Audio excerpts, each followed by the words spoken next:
Hello student, science की class में आपका वेलकम है। आज मैं आपको आपके साइंस टीचिंग के नेक्स्ट टॉपिक यानी कि आपका अगला न्यू टॉपिक स्टार्ट हो गया है, स्केलेटन सिस्टम यानी कि कंकाल तंत्र। तो इसके अंतर्गत हम ह्यूमन स्केलेटन सिस्टम के बारे में पढ़ेंगे। ठीक है, इसके बारे में मैं आपको बताऊंगी।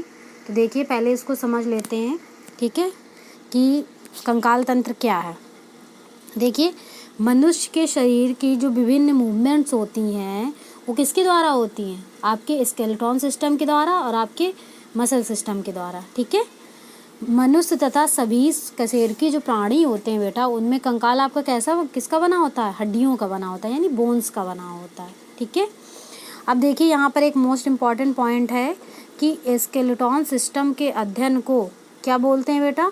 ओस्टियोलॉजी बोलते हैं। ठीक है, ये इंपॉर्टेंट पॉइंट है आपका, ओस्टियोलॉजी बोलते हैं। ठीक है, देखिए स्केलेटन सिस्टम हमारे शरीर के भीतरी अंगों जैसे कि हार्ट, स्पाइनल कॉर्ड, लीवर आदि की क्या करता है?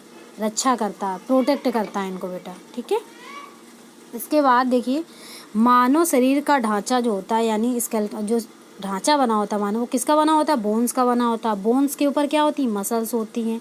ठीक है, इसके कारण हम बोन्स को क्या कर सकते हैं? उनको हिला डुला सकते हैं। ठीक है, मूवमेंट्स करा सकते हैं उनको। ठीक है, हमारे शरीर में कुल मसल्स कितनी होती है बेटा? 656। ठीक है, और कभी कभी ऑप्शन में आपका इससे ऊपर भी दे लेता है, यानी 656 या लगभग 700 के आसपास होती हैं। ठीक है, देखिए बेटा, इसके बाद कुछ और इम्पॉर्टेंट पॉइंट्स हैं जिनको मैं आपको बताना चाहती हूँ। ठीक है, जो मैंने अभी आपको इससे पहले आपको टिश्यू पढ़ाया है, उसमें मैंने आपको इसके बारे में बताया भी है कि बोन्स को मसल से कनेक्ट करने वाला टिश्यू क्या कहलाता है बेटा? टेंडोन कहलाता है। ठीक है, ये मैंने आपको उसमें पढ़ाया भी हुआ टिश्यू वाले सब्जेक्ट में। ठीक है, जब वो टॉपिक आपको मैंने पढ़ाया था।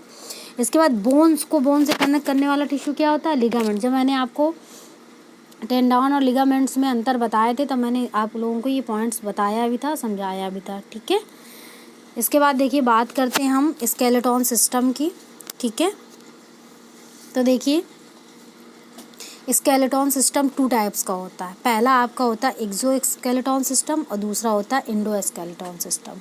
ठीक है, देखिए बेटा, जो आपका एक्सो जो स्केलेटन सिस्टम होता है वो क्या शरीर के बाहरी स्तर पर पाया जाता है। ठीक है, जो शरीर के बाहरी स्तर पर पाया जाता है स्केलेटन, वो क्या कहलाता है? एक्सो स्केलेटन सिस्टम कहलाता है। ठीक है, जैसे कछुए का ऊपरी कवच, मैमल्स में नाखून वगैरह। ठीक है, ये क्या होते हैं? ये सारे एक्सो स्केलेटन सिस्टम के अंतर्गत आते हैं। लेकिन बेटा एक अपवाद भी है आपका कि जो एम्फीबियंस होते हैं, ठीक है, एम्फीबिया जो होता है जैसे फ्रॉग आपका मान लो, उसमें एक्सो स्केलेटन नहीं पाया जाता है। ठीक है बेटा, तो ये इंपॉर्टेंट पॉइंट है, इसको याद रखिएगा आप लोग। इसके बाद बात करते हैं इंडो स्केलेटन सिस्टम की। तो शरीर के अंदर पाए जाने वाला जो कंकाल होता है, ठीक है, उसको क्या बोलते हैं? इंडो स्केलेटन कहते हैं।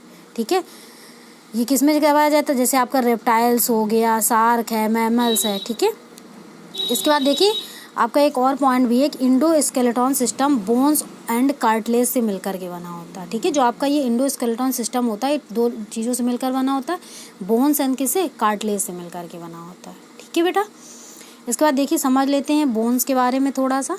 ठीक है, तो देखिए बोन्स क्या होती है? ये एक प्रकार का कनेक्टिव टिश्यू होता है। ठीक है, शरीर को क्या करता है? प्रोटेक्शन करता है और मूवमेंट्स प्रदान करता है। ठीक है बेटा, आरबीसी और डब्ल्यूबीसी के फॉर्मेशन का भी वर्क करता है। ये जो बोन्स होता है हमारा, वो आरबीसी डब्ल्यूबीसी के फॉर्मेशन का भी वर्क करता है। बोन्स अपने अंदर मिनरल्स जैसे क्या? कैल्शियम, फास्फोरस तथा कुछ मात्रा जो होती हैं बेटा, जैसे कि क्लोरीन, मैग्नीशियम को क्या करके स्टोर करके रखती हैं। ठीक है, इसके बाद इसमें प्रेजेंट सेल ऑस्टियोसाइट्स कहलाती हैं। ये बहुत ही इंपॉर्टेंट क्वेश्चन है बेटा, ये एग्जाम में पूछा भी बहुत गया है। ठीक है, कि इसमें बोन्स में जो प्रेजेंट सेल्स होती हैं वो क्या कहलाती हैं? ऑस्टियोसाइट्स कहलाती हैं, जिसे क्या बोलते हैं? मैच्योर बोन सेल्स भी कहते हैं। ठीक है, तो ये पॉइंट आप लोग याद रखिएगा। इसके बाद देखिए बात कर लेते हैं हम लोग कार्टिलेज की।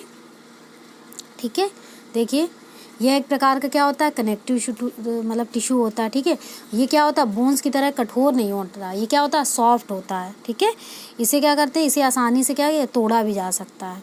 ठीक है, देखिए जो हमारी बोन्स में प्रेजेंट जो सेल्स थी वो क्या? ऑस्टियोसाइट्स कहलाती हैं, और कार्टिलेज में प्रेजेंट जो सेल्स होती है वो क्या कहलाती? कॉन्ड्रियोसाइट कहलाती हैं। ठीक है, देखिए अब थोड़ा सा इसकी स्ट्रक्चर भी समझ लेते हैं बेटा। देखिए ये मैट्रिक्स फॉर्म में होता है। ये देखिए, ये दिखाया है मैंने। इसके जो पॉइंट है ये क्या कहलाते हैं, ल्यूकिनी कहलाते हैं। ठीक है। नवजात शिशु में बोन्स कितनी होती है, 300 या उससे 300 से अधिक हो सकती हैं, लेकिन वयस्क में फिक्स होती है। कितनी होती है, 206 बोन्स पाई जाती हैं। तो ये आज आपको मैंने स्केलेटन सिस्टम के बारे में बताया है। ठीक है।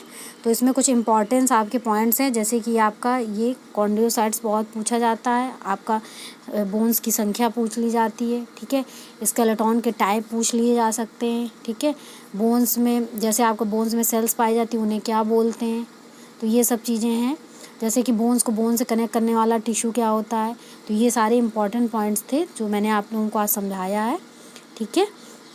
अब इसके बाद देखिए अगला आपका जो टॉपिक होगा उसमें हम लोग ह्यूमन स्केलेटन सिस्टम के बारे में चर्चा करेंगे। उसके बारे में मैं आप लोगों को बताऊंगी। तो थैंक यू बेटा।